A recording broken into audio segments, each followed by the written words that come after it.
Hey, Brave Bears. Welcome back to another segment of the Brave Bear Show. I am Bernie Shung, your host, and today I'm super excited to bring back one of my most favorite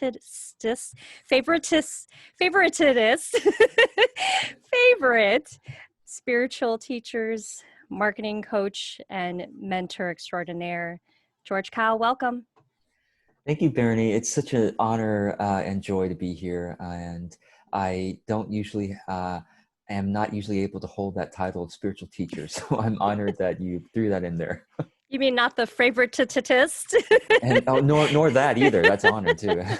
Okay, if that ever comes up, I'm the one who created that Yes, moniker yes. for you. Okay, Yeah, uh, we've got a lot to get into, but yeah. just in case the Brave Bears missed our first episode of season 2, we are back for another season of the Brave Bears show. We've been gone for a few years, and actually, George, who we're going to talk to today, was one of the key people who really inspired the idea for me to stop hiding in the shadows and to get my ass up and get in front of a screen and do the work that I meant to do.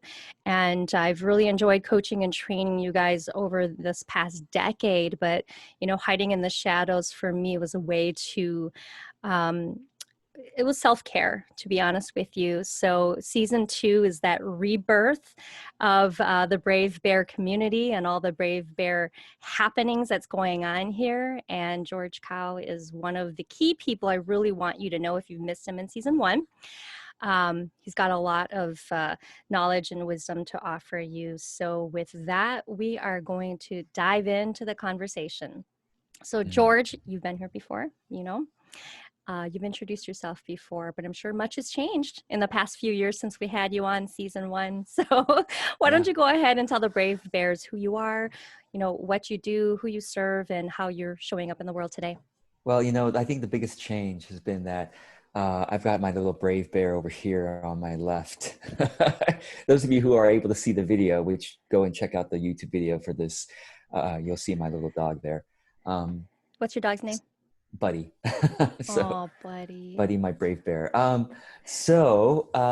I mean, I think you did a fine intro. I like to keep the intros short, and I'll just say that what I most love to do is to inspire people to courageously step into their authentic voice, or to do things that help them experiment and feel into their authentic voice, their authentic service. Just the way of helping others in the world that feels really alive for them, and that feels like this is what I was born for. So that's what I'll say about that. Yeah. Right. And that's the perfect reason why I have you on. I feel that way all the time. And what's interesting about it, George, is a lot of the work that you currently do for your audience is, it parallels with the work I do as well. And for the longest time when I first started, I thought, who else is out here doing this work I do? How do I find them? How do I know if they're legit? Yeah. How do I know if they are even credible, or if, they just slapped a certification that they took over the weekend on their bio, Right. and they're putting a 4-digit price on it. So when I stumbled upon you a few years ago, it was so refreshing for me to find somebody who, and I love using the word authentic. I know you use that quite a bit in your community as well, but someone who authentically, really genuinely wants to help people do good work, make money doing it, if that's what they want to do, and to not lose their integrity or compromise their integrity in the process of doing that. So Yeah. for me, I wish one of the things I had learned early on when I became a life coach in 2008 was I wish somebody had taught me that authenticity early on, right? So that's something I wish I knew then. What is one thing you wish you knew when you first started? I know it's a big Yeah, question. it's perfect. I mean, there's a reason why you say that, hey, we're doing such similar work. We are kindred spirits, because yes, I think I that was my first answer. That yes, I wish someone would have been able to take this feeling and these lessons of authenticity and kind of put them in my brain and heart at that point. And then I look back, I'm like, maybe I wasn't ready for it yet, because I was still so taken by the mystique of money making and using marketing to persuade people, to get people to do things. I thought that was like, wow, that's so amazing that, marketing has such power. Now, of course, now I realize, yes, it is, marketing is extremely powerful, which means that, well, like Spider-Man would say, we have great responsibility, right? Oh my gosh, yes. Right. So it really is. Here's what I would say to myself back then is, no matter what, you will somehow be taken care of. And I say that not because I have a trust fund, because I don't. Wish I did, but well, actually, I don't wish I did.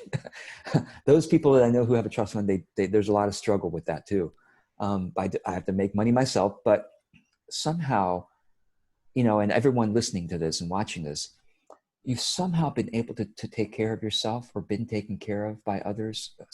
You know, it's always, of course, at the end of the day, you always figure out a way to take care of yourself. Um, and so, or there's always somebody who comes to your aid, or something that happens that takes care of you. But I wish I kind of understood that more back then. And I think if I really settled into that eternal security, I call it, if I really trusted that, then I think I would have gone into my authentic voice and way of doing things sooner than going through years of shallow success and deep pain, that was there. So, Right, yeah. right. And I love your answer. And I know that when I ask this question, it could seem to some as I'm saying, what do we regret? What do we wish we could do over? And I've heard you say this before, and this is something that I also believe. uh, Everything that we've experienced in our lives, good and bad, have really shaped us to be the person we are today and the kind of Yes, teacher we are today, right? To yes, have the yes, knowledge and the wisdom to impart on yes. those who are coming behind us, just as those teachers before us did for us. And Yeah. so I never look back and think, I wish I would have done this differently. But what I do like to do for those who are coming after us is to kind of give them a little bit of a lifeline, right? Or maybe be a little Mm, beacon, yes, shining the yes, light on the path just a little bit. I'm not here to give you all the answers, but I'm yes. here to show you some options and pathways you could take. Yeah, And I totally. can I tell you about agree. my trials and tribulations, but your Yeah. experience might be different. So I think when I hear you say that, what I love about that is that you wish you would have been driven by this need or this desire to serve and to do good and to trust that abundance will return, Yes. versus maybe what many of us do is doing things out of desperation, right? Or Well, yeah, right? and Tell me a little bit more about that. I know I you think a talked about that. really big part of that, at least for me, maybe for a lot of those listening and watching, is there's the myth that things happen a lot faster than they usually do. So if you start learning business or marketing, I know a lot of people here are in some kind of spiritual practice, but you know that to build your business, you probably have to learn business and marketing, Right, right? And right. you have to be trained by it, coached by it. But when you start learning it from most people, not us, right? But from most other people, they make it sound like it's going to happen really fast. Yes. So they make it sound like, oh, take my program and you'll be up and running in 6 months, 3 months, 30 days, whatever it may be. But you need to not listen to whatever timeline they suggest, because the timeline truly is different for everybody. Okay, because yeah, some people it might take them only 30 days to suddenly hit it big. Who knows? But for some people, it might be 3 years. Right. But so the person selling you a marketing training program, if they put a timeline on it, I don't think it's a good idea, because it just gives people usually gives people the wrong idea that it's going to go so fast. But for some people, it might say, oh yeah, I'll set you up in 1 year. And maybe they could have gotten going in 60 days. I don't know. So that's the main thing I want to say is, try not to put a timeline on what your success when your success will happen. But Right. instead, it's more important to love the activities you do every day. Simple. Yeah. Such simple and good advice. And yet we human beings with needs and desires and wants and that whole Yeah. instant gratification thing, we still, yearn for those programs and gurus who will show us Yes. the way and help us make 6 7 figures a month. Yeah. So George, tell Yeah. me, why do we still fall for it if we know that this marketing effectively Yeah. works to get us to buy it, but might not necessarily effectively help us to achieve that Well, I goal? think Why do it's we still do it? because we want to trust people. I mean, it's a good thing that we're not that jaded yet. Not like us, Bernie. No, I no, no. know. But I mean, it's good that you want to believe that it's possible in 90 days or in 30 days. And if the marketer, if the expert, you've liked her content, you want to believe her, of course. And she doesn't know any better and thinks that she needs to say 90 days or 30 days or 6 months or whatever to get you to sign up. She thinks she needs that but she just doesn't realize it yet, and so we just have to give people the benefit of the doubt and just even if you join someone's program who says I'll set you up in 30 days 90 days, just ignore the 30 90 days part and just work at your best pace, which could be slower or faster. Usually slower, because they usually try to cram you with, like, okay, if they're going to get you success in 90 days, they're going to have to cram you with everything they've learned in 9 years. You Right. see what I mean? So usually just go at your pace, love the activities you do every day, and trust me, it will work out, and you'll be happier for it. So Right. Right. That's fantastic. I yeah. know you've shared a quote before, and it might have been in your previous segment with me, or maybe it's on your website somewhere. But you talked about when we do things out of desperation. Do you remember what you typically Yeah. say about that? Yeah.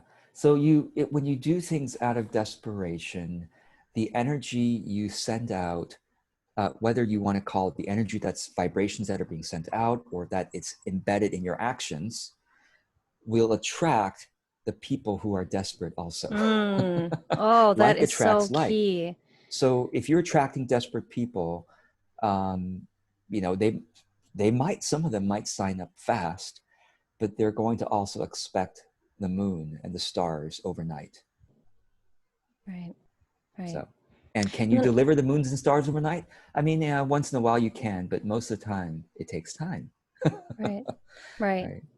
And I think on top of you as a marketer, you as a business, not only can you deliver it, but is this in alignment with how you want to serve and support and help your audience, right? Because Yeah. I have met many people in my life, some who are still friends and peers, and some who I'm maybe not quite in their communities anymore, who've used more of those, what you and I've talked about prior to this, the predatory marketing tactics. And I've got a business degree, by the way. I specialize in marketing, so I get it. I understand the stuff works, right? I get the hacks, Yeah. but It's there are great many power. times it is. And there are many times that I have myself I've struggled with hitting publish using that tactic. I change it all up and I go back to being authentic, and that's something I learned from you. And am I foregoing some cash, leaving cash on the Yes. table? Probably, right? Yes. And Am yes. I, yep, am I potentially missing out on new clientele? Yeah, for sure. But to your point, if this is in alignment with who I am and how I want to serve and how I want to speak to what I do, then I am going to continue to do it the authentic way, because those are the kind of people I want to attract to my audience. Would you agree? Absolutely. It's something that really kind of got me into this journey was the question that kind of struck me and years ago, which never let me go. Was like, what if I only had 6 months left to live? Oh my And gosh. this Yeah. this this happened sometime in like around 2012 or 2013, and I don't know why it came to me, but it was such a powerful question that I said, my goodness, if I really, because the truth is I don't know, right? None of us know Yeah. if we have 6 months, 60 years, 6 days, whatever it may be. And so it's like, do I want to die having figured out how to make money? Right. It's like, Right. wait, what? No, Right. I want to die having known that this day and every day that I spend was in the heart, from the heart. I put more love out there genuinely into the world. That's how I lived. That's how I died. And and if that's how we live, we are genuinely happy too. So, Right. Right. so yeah. And it's soul fulfilling, not soul sucking, right? Yeah, exactly. That's what I mean. Like if the only, and the, if we enjoy the activities, we do have to know that, okay, the timeline will be its own timeline, but it will happen. Trust me, it will happen. And it might even happen sooner than you think, but you have to just let the timeline be as it is. But you still need to do a good activities. You can't just say, well, I'm just going to put out love today on my couch and it'll Right, happen. right. Right. Yeah. Right. There still needs to be some practical stuff that you can Yeah. offer the Yeah. world, Exactly. which speaking of, you have done. And I know you're not going to toot your own horn, so I'm going to do it for you because it's the reason why you're here. Yeah. But okay, so you shifted gears. Years ago you were making really, really, really, really good money doing all the stuff we talked about before, with your Yes. internet marketing peers. And then you had a conversation with your soul and decided to move into this more authentic way of marketing to people. And long story short, you basically have given pretty much your whole catalog for free or very affordably to your audience because of that premise that you said at the beginning of the show, where you said just believing and trusting that everything's going to be okay. You're going to have what you need, right? And so if you operate with that mindset and that heart space, then the abundance will come. And I have to tell you, I mean, I don't see your bank account, but from what I've heard you report recently, your bank account ain't hurting. No, thank you. I appreciate it. So, like I said, that shift started happening in 2012, 2013. 2013, I virtually burned out, from doing things the shallow, fast-paced way, the mind ego-driven way, power-hungry way. I burned out from there. It took me like a while to recover, but in 2014, I started again saying, I'm only going to do this in a way where I'm happy and truly feeling like I'm living purposefully each day, right? So 2014, I started very humbly with one-to-one service at the lowest rate I ever had, and just serving people and just really enjoying that and just doing the best I can for them. 2015, I started a group program again. I used to have group programs, and finally I started again 2015. 2016, I started teaching courses again, free at first. 2017, I started charging a low price for it. 2018, the price went up a little bit, but still and still 2020 today, it's still affordable, but higher price than it was in 2017. And I've learned more and more about authenticity over the years. I've become, I think, more willing to be, courageous and speak my truth as you teach and train people how to do. And what's interesting, Bernie, is that I feel like I have increasingly, quote unquote, left money on the table, right? Just not increasingly, but I've continued that thing of like, I'm not going to try to sell anybody on anything. I'm going to speak the truth, and I'm going to invite, which we'll talk about soon. But I'm going to invite, of course, I'm going to invite from the heart. And Bernie, it's 2016, 17, 18, 19, 20. The finances have just gone up every single year. It's Mm-hmm. been amazing. I mean, even since 20, when I restarted in 2014, that year was enough income, not great, but it was enough. 2015 was better. 2016, by 2016, with my authentic content, I no longer had to seek out clients. Now they were all coming to me. So Yes. I had a waiting list starting middle of 2016, which was surprising to me because I'd never had that experience in the past. When I was chase money, I was always just trying to sell everybody. And I never had a waiting list. It's the weirdest thing. Even though I had a huge audience, bigger than even now, I never had a waiting list. Isn't the weirdest thing? It wasn't until I became authentic and I stopped selling, and at least it's not in that way, that I had a waiting list. And 2020, the pandemic year, has been the best year of my business since, for a long, long time, since, at least 2011 or whatever. I mean, sorry. I mean, every year has been gotten better, but I'm, yeah, yeah. So it's really, really working. It That's all I'm is. saying. It Yeah. is. And for Yeah. those who haven't checked out George Cow's stuff, he still gives away much of his stuff for free. You can still Yeah. go and find the information all over his blog or in his 1,000 free newsletters, videos, etc. More than you videos. could I watch in your mean, lifetime.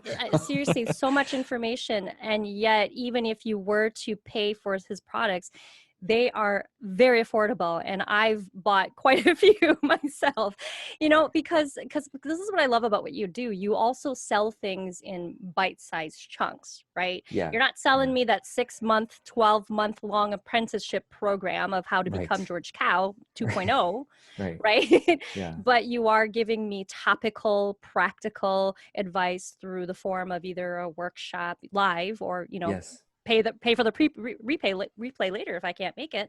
Yeah. Yeah. But it's not breaking the bank for people like me, and for even Yeah. those of you who have never done business or marketing before. I mean, it's so anybody who says you have to use the predatory marketing way of doing things, I call BS, because Yeah. George Cow's given away so much and being authentic, and he's still doing well, guys.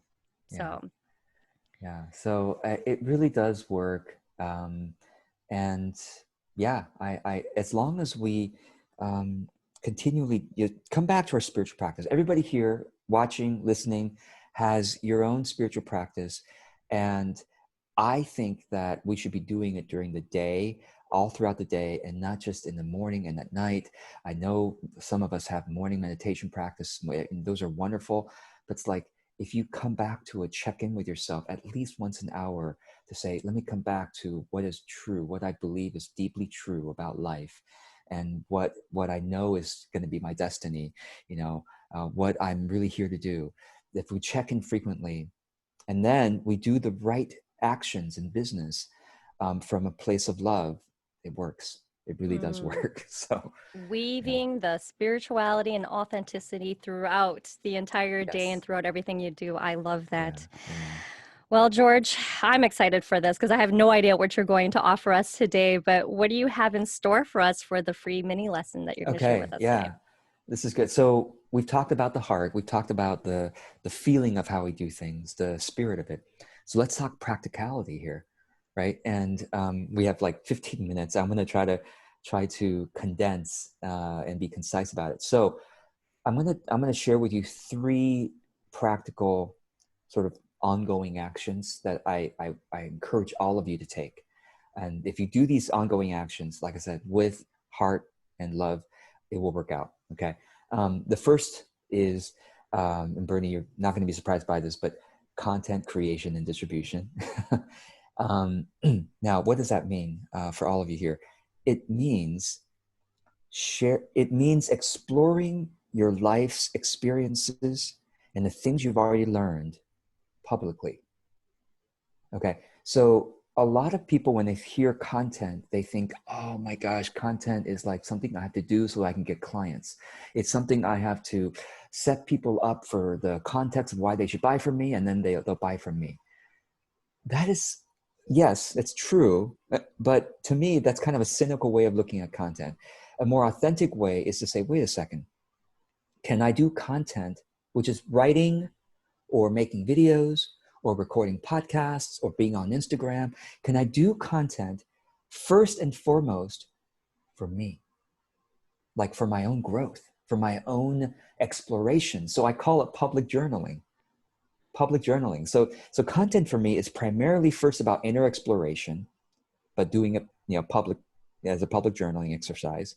You're speaking to your life experiences, your lessons, especially as related to the kind of stuff you do for people. So content is for inner exploration, and it's for outer service.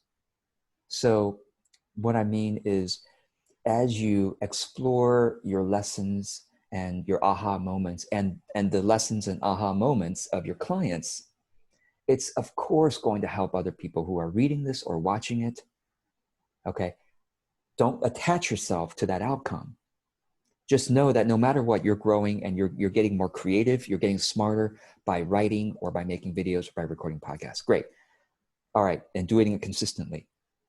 But of course, it's going to bless people. So I see content as a ministry, as a cause.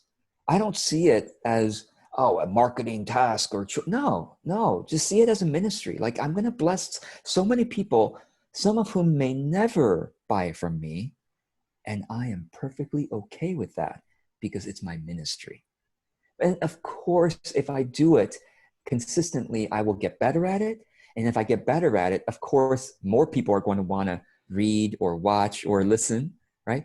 And of course, as our audience grows, of course, you're going to get clients, okay? It's a bygone conclusion. So, But George, I'm not creative. But George, I don't have a creative good. I bone. love these questions. Exactly. Here's the thing. If you've ever explained anything to anyone, if you've ever told a client or a friend, oh, here's how you do this, or here's what I mean by this, you are by definition creative because you have spoken words. You have written, if you've ever written an email, you are creative.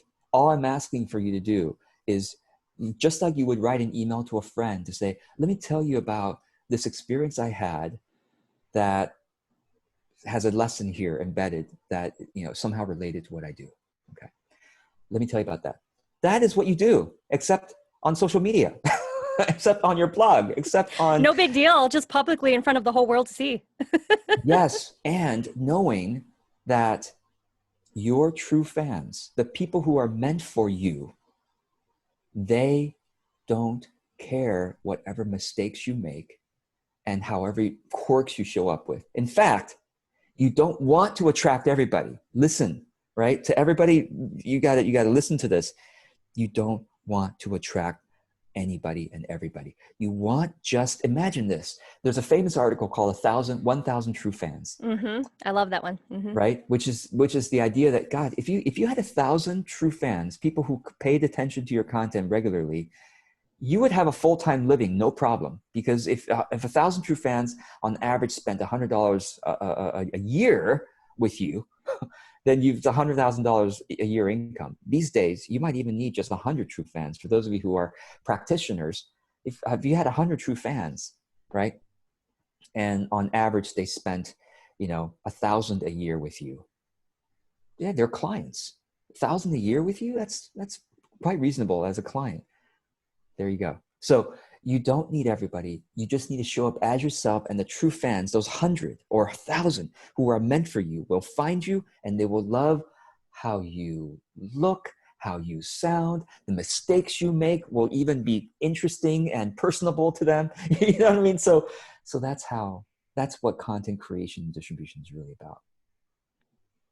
That's fantastic. So that's the first practical ongoing action. Do it wherever you enjoy. If you like Facebook, do it on Facebook. If you like Instagram, do it there. If you like YouTube, do YouTube videos. If you like a podcast, do a podcast. Okay.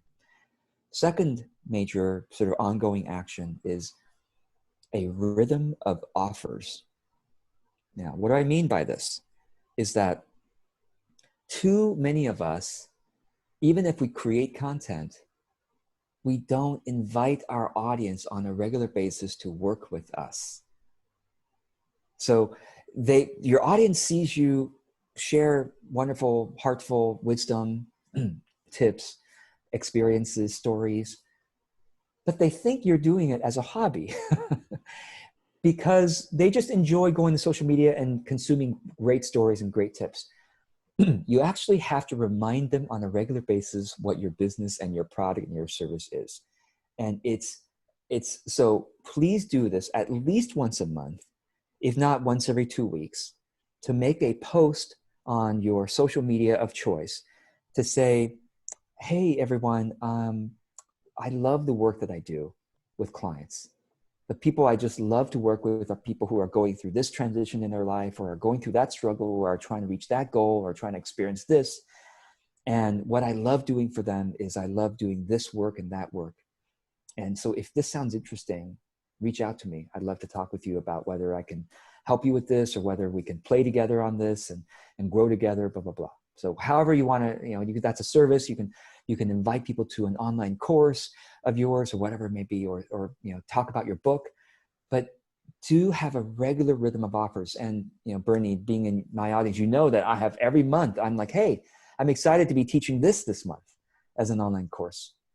And I just, my audience knows, oh, George has a new online course every month. And that's what I'm looking for. And people even ask me, hey, George, what's going on upcoming months from now?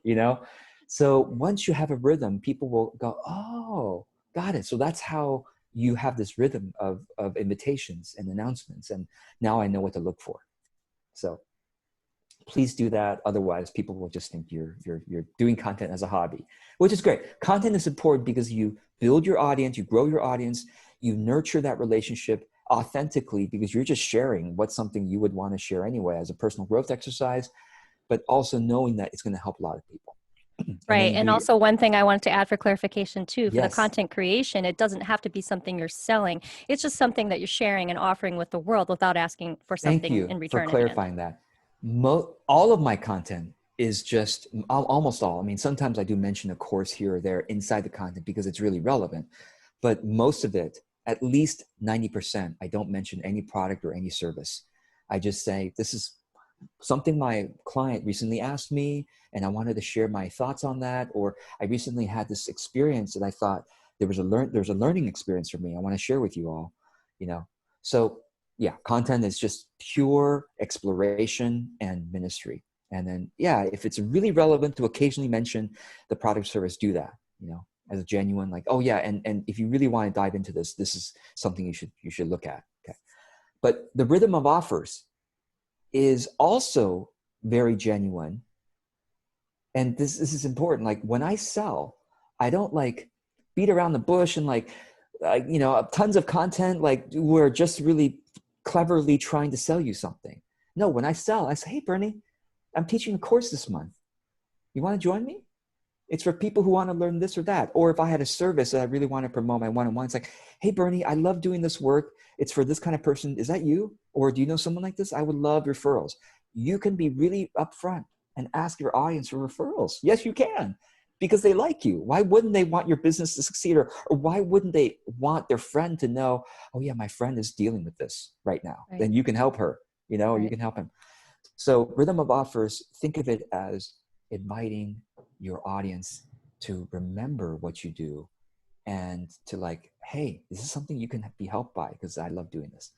Right, because worst case scenario, it's not relevant. The person just ignores it or deletes it. Thank you. Yes. So that's another thing I want to bring in is that whenever you make an invitation or announcement, it is always a market test, meaning you're always testing. You're never going to say, this better work. Okay, my God, my launch better work, my product better sell. If anytime we get into that mindset, that's when attachment happens, right. Which is where when we are attached to an outcome, all of you who are listening, you're spiritual, you're on your spiritual path. When you're attached to an outcome, that's when suffering happens. That's when desperation happens. So whenever we offer something, make it light, make it say, hey, I love doing this. And I'm really curious, when I talk about it in this way, does that interest any of you?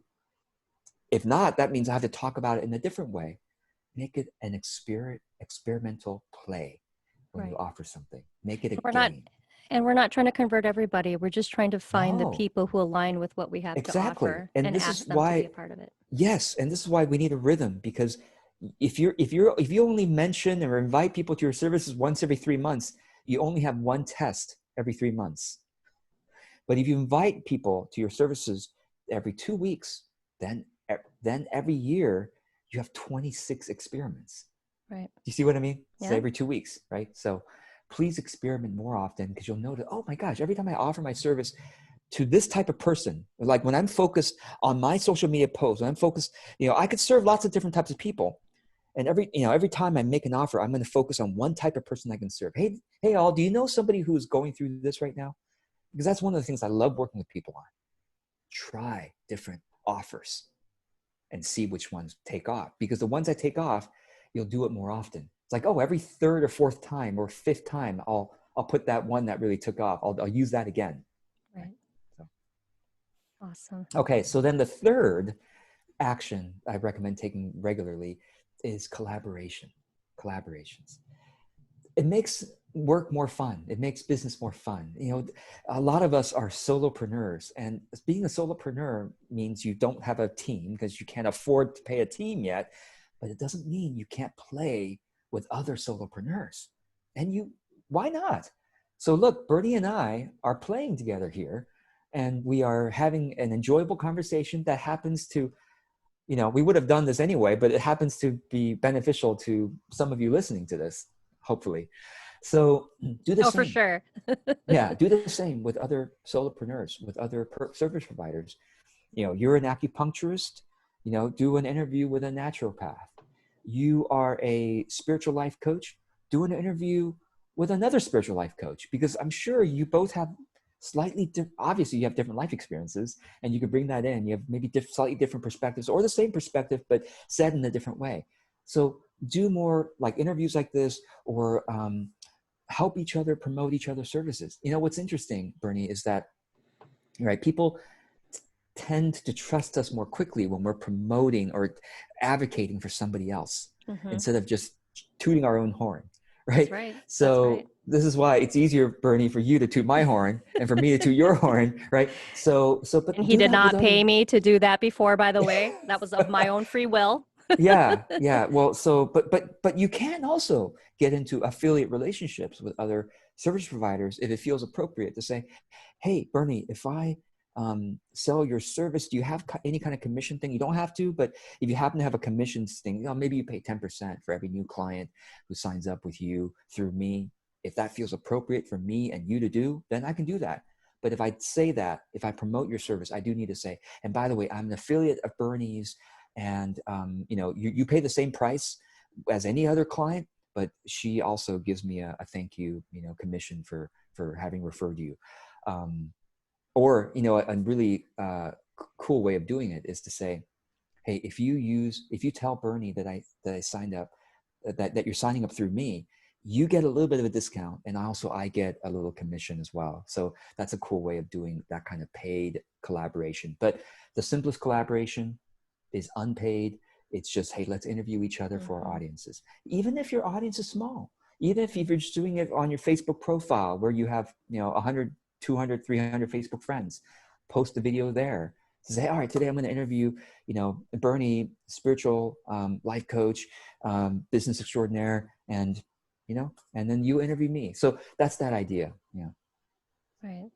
And I love about the collaboration piece, and it's something that I didn't learn early on, is that Yeah. we're not taking from the other person's community, and we're Yeah. not potentially competing with the other person, because if anything, we're finding people who align with our morals and values and, you know, mission and purpose, and, you know, so on. And together we're sharing, you know, our communities with each other, because the way I show up in the world isn't exactly the way George Cow shows up in the world, even though we do Totally. similar work. Yeah. So someone Yeah. might resonate more with you or with me or with both of Totally. us, Yeah. right? Because we Thank you for are saying unique that. in our own ways. It's brilliant. Yeah. I never think about competitors anymore. I replaced that word with the term niche mate. Niche mate, which is basically, Right. hey, Bernie's in the same niche as me, and Bernie deserves support too. I want Bernie's business to succeed. And guess what? If Bernie and I are friends and her business succeeds, of course I'm going to benefit from that. And if my business succeeds and we're friends, of course she's going to benefit from that, because we'll do more collaborations together. So why wouldn't you want your niche mates, number one, to be friends with them, number two, to succeed? Of course you do, right? Because if let's even say that there are two acupuncturists in the same town, not too far from each other, and they both do acupuncture for, you know, back pain. I don't know, I'm just making this up right now. Okay, but direct competitors, right? Well, wait a second. If they're friends and acupuncture B succeeds wildly, who is she going to refer overflow clients to? Of course, acupuncture A, who's her friend. But Right. if somehow they've set themselves up as competitors, and somehow there's this kind of bad vibe, like, oh, that's my competitor. I you know, a client for her is one less client for me. Well, then if I succeed, I'm going to say, well, I'm not going to sure I'm going to I'm going to find another acupuncturist who's generous and kind, and I'm going to refer clients to her. You see what I mean? So of Exactly. course you want to be friends, especially with your niche mates. And because I think your niche mates are either or both your best partners or your best teachers. They're in the same niche. Mm-hmm. So if you watch what they do, you can learn a lot, because it's hard to look at ourselves except in a mirror, right? It's easier to see how you look in a mirror. Your niche mate, the person who offers the most similar is your mirror. So if you Right. watch how he does things, it's like, oh, I really like how he does that. Maybe I can emulate that. Oh, I really don't like how he did that. So let me make sure I don't do that in my business too. Your niche mates are your mirrors and your partners. So Right. please make friends with your niche mates, Yes. and do things together. Yes. And we And I love elevate what you each said. other too. Elevate each other. It is a Yep. win-win. You're Yep. making the industry better for everybody. So Yeah. Oh, that's so wonderful. yeah. So guys, to close up the mini lesson here, number 1, create content. 2, have a rhythm of authors, offers. That too. Have a rhythm of authors too, if you want to write a book. And 3, collaborate. This is Yeah. so beautiful, so simple, and very, very effective, because I've learned this from George before, and it's true, and it does work. To close up here, I know there's so much amazing stuff you have out there. So what is the best way for a brave bear to find you and try out some of the stuff that you do, George? Oh, well, I'm grateful that people can Google my name and find me everywhere. So Google George Kao, Georgekao. My last name Kao is spelled Kao. So George Kao, just Google it. You'll find me on of course, my website, Facebook, YouTube, Instagram, Twitter, wherever you like to follow social media, you'll find me there. And I would just say, start with my free articles. Start with my video. I have over 1,000 free videos on all kinds of business related topics. So you might start there if you prefer to read. I have my best articles clearly visibly on my, go to my homepage. You'll see that you can find my best articles about marketing or best articles about joyful productivity, which is kind of bringing more joy and love into each day of our work. So just read my best articles, and if you like what you're seeing, you might decide to take a course from me, online course that's also available on my website. So Wonderful. So georgecow.com is his website, just for yeah, those who don't want to Google. yeah, George, thank you so much for coming back on the Brave Bear Show. I'm hoping, and again, with your inspiration and encouragement, that I have a season 3, 4, 5, 10, and that you'll yeah. continue to I come love back it. and join the Brave Bears. You can count on me on that. Yeah. Awesome. Okay, so with that, that's it, guys, for this segment of the Brave Bear Show. We will catch you next time.